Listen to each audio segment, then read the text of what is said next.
Fala, galerinha do sexto ano, tudo bem? Sou o professor Roberto Falcione, professor de História. Junto conosco, a professora Bia, fazendo a interpretação de Libras desta aula. Em nome da Secretaria da Educação do Estado do Paraná, sejam todos bem-vindos. Nosso tema é um povo que, olha, eu vou até comentar com vocês, vejo que eles são um pouco até desprivilegiados nos livros de história. São os fenícios. Vocês já ouviram falar sobre eles?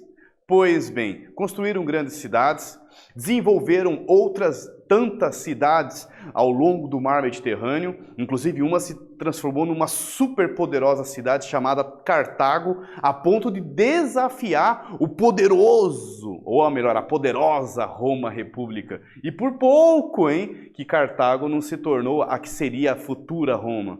Por pouquíssimo, se Aníbal tivesse encorajado a invadir ali a Roma, dizem as más línguas que ele passou bem pertinho, o general cartaginês da frente da Roma, e totalmente desprotegida, mas ele optou por não invadir a cidade. As histórias são decididas também por detalhes, meus amigos. Muito bacana essas decisões militares. Vamos lá, vamos conhecer então um pouco sobre esse povo que fez história também na arquitetura, nas navegações, com seus grandes navios. O próprio símbolo bem interessante aí do Líbano, né? O cedro do Líbano. Nós temos até no Brasil, né, o cedrinho. O Paraná tem o famoso cedrinho, que nós utilizamos uma madeira quase de lei, né? Mas é uma madeira um pouco mais resistente. Mas o cedro do Líbano era uma madeira impressionante, extremamente resistente e que influenciou a história dessas grandes embarcações fenícias ao longo do mar Mediterrâneo. Bora lá, embarque nessa aventura. Vamos conhecer então os objetivos desta aula.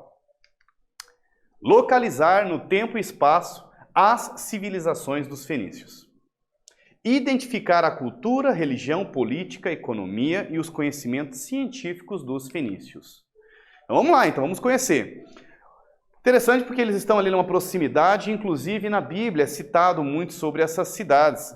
As três principais, né, seriam Biblos, Tiro e Sidom, as três principais cidades.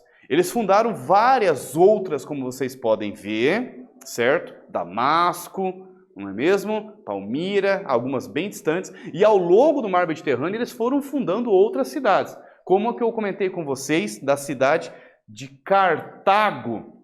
Fica no norte da África, bem depois ali do Egito, e que se transformou numa super cidade, aí que é a ponto de desafiar, inclusive, a Roma República. Os fenícios fazem parte de uma das mais importantes civilizações da antiguidade. Viviam no norte da Palestina, entre o mar Mediterrâneo e o território que hoje corresponde ao Líbano, Síria e Israel. Então aí vocês já entenderam também essa proximidade deles com Jerusalém, né, com a região de Israel. Explica por que vocês encontram, né, por exemplo, na Bíblia, muitas citações das cidades, inclusive mapas mostrando essa região aqui.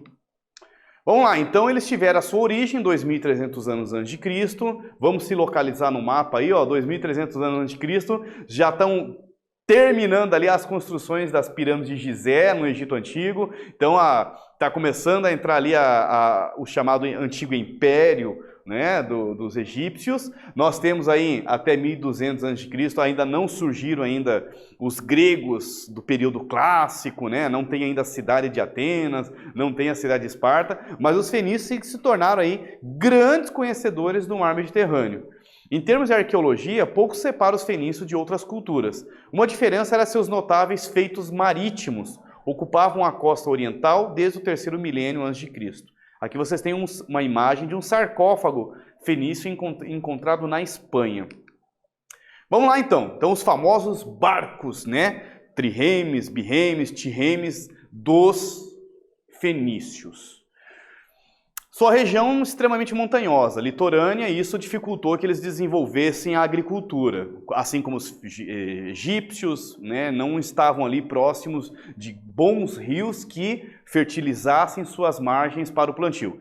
Já que não deu para a agricultura, esses povos acabaram observando que tinha uma riqueza na sua localidade. As chamadas árvores, o cedro, que inclusive é símbolo hoje do local, do país que está no local, que é o Líbano, né? O cedro do Líbano, né? Que está ali, é o mapa, a bandeira do país atual tem esse símbolo dessa árvore. Uma ideia, né? Eles tentarem trazer essa origem histórica. O cedro do Líbano uma madeira extremamente resistente, perfeita para grandes navios, e eles eram considerados também por serem ótimos piratas. Atacavam outras navegações e roubavam, saqueavam. Sim, muito comum na antiguidade. Atualmente também tem problemas também de pirataria assim no mar, mas na antiguidade os fenícios eram... E tem assim uma bombástica, né? Tem uma teoria conspiratória, é coisas assim para a gente se divertir aí na internet. Foi encontrado uma moeda fenícia que supostamente teria ali o espaço ali do continente africano, europeu, asiático e supostamente teria o continente americano. Mas assim, isso aí é uma discussão. Todos os especialistas acreditam da impossível, da probabilidade muito pequena que os fenícios tivessem feito uma circunnavegação em 2000 anos, 1000 anos antes de Cristo, né? As grandes navegações e descobrirem, né, da esfericidade, da circunnavegação, encontrarem América, né, os europeus, isso somente em 1492 com Colombo, com Cristóvão Colombo em 1492, com Pedro Álvares Cabral em 1500, é outra época, é outro período, sabe? Bem depois, né? Isso somente há 500 anos atrás. Os fenícios se tornaram senhores do mar Mediterrâneo viajando a lugares distantes. Dominaram rotas até então desconhecidas. Olha que bacana o mar Mediterrâneo aqui que vocês estão vendo na imagem. Então as 3 principais cidades, Biblos, Sidon e Tiro, Cartago, como o senhor Roberto comentou, e vocês viram na imagem anterior do slide que tinha ali um sarcófago, né? Foi encontrado na cidade ali da Espanha. Aí vocês vão entendendo aqui que eles dominaram regiões realmente da região hispânica mesmo. Engades, Tinges, falei da cidade de Cartago, Sardenha, Sicília na Itália, impressionante. Impressionante o conhecimento deles há 2000 anos antes de Cristo já dominarem o mar Mediterrâneo dessa maneira. A mais poderosa cidade, como o senhor Roberto comentou, foi Cartago, fundada em 814 a.C., muito próximo de Tunis, atual capital da Tunísia. Vamos à primeira pergunta, então. Explique quais foram os principais feitos fenícios em sua expansão marítima. Daqui a pouquinho nós voltamos, corrigimos junto.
Voltamos, bora lá, vamos corrigir essa. Fenícios foram grandes navegadores, viajaram a lugares distantes, dominando rotas até então desconhecidas no mar Mediterrâneo.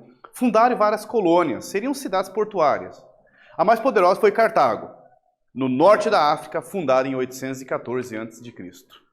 O apogeu, 1200, até 800 a.C. Vocês veem então aqui as cidades Biblos, Tiro e Sidon, as rotas comerciais, compravam papiros, compravam da Grécia, de Creta, azeite de oliva, vinhos, vendiam para Leptis, Cirene, vendiam para Cartago, compravam vinho italiano, né, da Península Itálica, da Sicília, compravam materiais da Espanha, né, da atual União Ibérica, da região ibérica, né, atual Espanha, em Tinges, e faziam toda essa troca comercial no mar Mediterrâneo.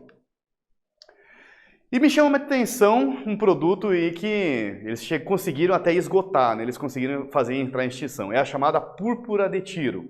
Fica na região da cidade de Tiro e as pinturas eram um problema sério na antiguidade. A cor púrpura, como vocês estão vendo aqui na imagem, essa cor, inclusive aqui você está vendo uma representação, né? Os fenícios fabricando, né? Tingindo os tecidos de púrpura, né? Essa cor quase lilás, né? Um roxo, né? E o que acontece com ela? Ela era retirada extraída de caramujos marinhos dessa região, que só tinha nessa região. Exatamente, do caramujo conseguiam retirar a tinta da púrpura, por isso que o nome da tinta era chamada púrpura de Tiro. Eles conseguiram esgotar e extinguir, inclusive, esse caramujo. Eu encontrei algumas imagens na internet de alguns museus que encontraram restos de caramujo que foi usado, né, da carcaça, né, melhor dizendo, né, que foi utilizado pelos fenícios para fazer essa tintura. Chegou a ponto de ser uma coisa tão peculiar, tão refinada, que somente pessoas muito ricas podiam ter. E uma curiosidade, no Império Romano, chegou a se ter uma lei que apenas o imperador e senadores podiam usar essa cor, para que o povo, uma maneira, né, de distinguir do que seriam pessoas importantes do restante do povo romano. Olha que curiosidade interessante. Mas, professor, por que esse problema da tinta? Ah, hoje está fácil, né? Tudo sintético, química, ciência para fabricar o vermelho, fabricar o lilás, fabricar o preto, o roxo. E na antiguidade? Tudo extraído na natureza. Por que será que os portugueses ficaram assim, ó, bah, quando chegaram aqui em 1500 e encontraram aquela árvore, né, da onde se tira do tronco a tinta vermelha, que se chama, nome da árvore? Muito bem, pau-brasil, exatamente, porque se extrair o vermelho, encontrar essas tintas, era raríssimo, e assim, com um valor de riqueza impressionante, né, para se ganhar comercialmente falando, né. Interessante que a madeira, então, era mais, a preocupação deles era mais com a tinta do que a própria madeira do pau-brasil, né, com a sua madeira de lei, né, com a qualidade dela, porque também é uma madeira impressionante. Então, aqui está uns produtos que eram comercializados, comentei do azeite, o vinho grego, perfumes, joias, pedras preciosas, somente da Núbia, do Egito, tapetes, tecidos, a cor púrpura, que o professor Roberto comentou, incensos, armas decoradas. Ah, eles tinham um artesanato muito interessante, com vidros, vitrais, exatamente, eles faziam pequenos artesanatos, imagens de deuses, miniaturas de alguns desenhos, como de carros, de carroças, né, melhor dizendo, né, de pessoas, feitas de vidro. Acho muito interessante. Prisioneiros de guerra também vendiam muito pessoas escravizadas ao longo do mar Mediterrâneo. Os fenícios também eram ótimos artesãos. Trabalhavam com ouro, o vidro transparente, o senhor Roberto comentou, a madeira, a cerâmica e o metal. Aprenderam várias técnicas outros povos e ainda difundiram o que sabiam. Vamos lá? Explique quais eram os principais produtos comercializados pelos fenícios. Daqui a pouquinho nós voltamos.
Voltamos. E aí?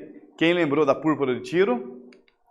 Os fenícios comercializavam produtos como azeite, cereais, vinho, perfumes, pedras preciosas, tapetes, tecidos, tingidos da cor púrpura, né, tirado dos caramujos marinhos da região de Tiro. Essências aromáticas, incensos, armas decoradas, prisioneiros de guerra, vendidos como escravizados. E agora o que nós podemos chamar como legado fenício. Agora vem uma curiosidade. Vocês sabiam que a nossa língua portuguesa, ela é considerada neolatina, porque é uma língua que se originou do latim, que era a língua falada no Império Romano, em Roma, mas antes dos romanos, algumas letras tiveram origem no fenício, no alfabeto fenício, que os romanos se apropriaram e deram ali a sua característica. É bem verdade também que eles pegaram então as consoantes fenícias com as vogais gregas e uniram para o latim. Olha que interessante. E assim veio parar em nós, né? Essa cultura. Sem percebermos, nós temos um legado fenício na nossa fala. Impressionante isso, né? Como nós como chegamos até aqui, né? Vocês encontram letras como o M, o N, o O, o X, o W, o P. Impressionante. Olha o R, gente. Olha o L, o Q. Olha o Y, o E, o D. Gente, é quase as nossas consoantes aqui, né? Tem a letra O, tudo bem, é um vogal, né? Mas o E também, né? Mas a maioria das consoantes estão aqui.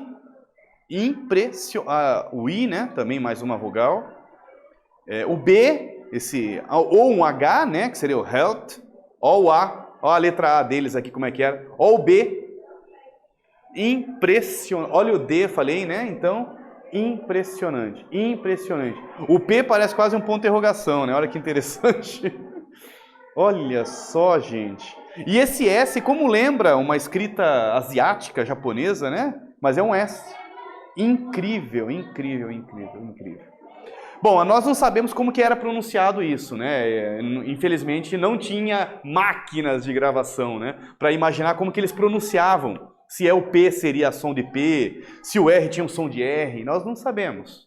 Sabemos do símbolo apenas, e a proximidade com as nossas letras, né? O P, o R, o X, o W, mas não sabemos como que era pronunciada essas letras. É muito interessante isso. Vamos lá? Então, por causa do comércio, é que eles tiveram que desenvolver, inclusive, essa escrita, né? É uma escrita fonética em que as letras registravam sons. Uma das primeiras, inclusive, escritas fonéticas, inclusive, da história. E na religião? Vamos ver um pouquinho das religiões deles, então. Eram politeístas, muito comum na antiguidade, acreditar em vários deuses. Os fenícios cultuavam várias divindades e por causa daquele comércio impressionante no mar Mediterrâneo, eles se apropriavam, né, de deuses de outros povos, né? Mas os principais seriam o deus Baal e a deusa Astarte. Mas foram encontrados o deus Amon, é um deus egípcio, olha que interessante, né? Baal Safon, Baalat, Gebal. Então você encontra deuses de várias outras religiões misturadas. É uma troca intensa cultural naquele mar Mediterrâneo. É um caldeirão, um troço impressionante. Fechou? Religião fenícia também formada, então as cidades eram cidades-estado, então eles não tinham um único povo, né? Biblos, Tiro e Sidon, as principais cidades. Governada de forma independente, também muito comum na antiguidade ter essas cidades-estados, né? Aliás, chegaram até a se guerrear entre si, né? Disputando poder. O poder político estava baseado aí nas mãos de homens, então são sociedades patriarcais, né? E utilizamos um termo aqui desse slide chamado de talassocracia. Isso é até interessante porque vocês vão poder ouvir em outras culturas, como da Grécia. Talassocracia significa quando um povo tem um poder marítimo comercial. Então, assim, quando ele comercializa demais com outros povos, usamos o termo talassocracia. Então, sim, os fenícios chegaram a dominar um poder talassocrático, talassocracia, o poder marítimo comercial. Vamos lá? Última perguntinha, como era a religião dos fenícios na antiguidade? Expliquei. Depois nós voltamos.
Voltamos, bora lá. Fenícios então eram politeístas, acreditavam em vários deuses, praticavam sacrifícios de animais como rituais, né? Cultuavam diferentes divindades e muitas oriundas, inclusive, de culturas vizinhas. Eu comentei do deus Amon, né? Amon-Ra. Ao longo de sua história, há evidências do segundo milênio que tem Adonis, Amon, Astarte, Baal, Safon, Balat e Gebal. Vamos lá, vimos então um pouquinho sobre o processo aí das púrpuras de Tiro, a história dos fenícios, a talassocracia, a forma de governo das 3 principais cidades, inclusive essas colônias, né, cidades que eles fundaram ao longo do mar Mediterrâneo. Falamos um pouquinho do artesanato também, e a púrpura de Tiro, que é uma curiosidade bem interessante, a tinta, né, tirada de caramujos marinhos. Referências só. Agradecimento, galera do 6º ano. Aquele abração pro Sr. Roberto. Foco nos estudos aí. Força, fé no coração. Até a próxima. Valeu!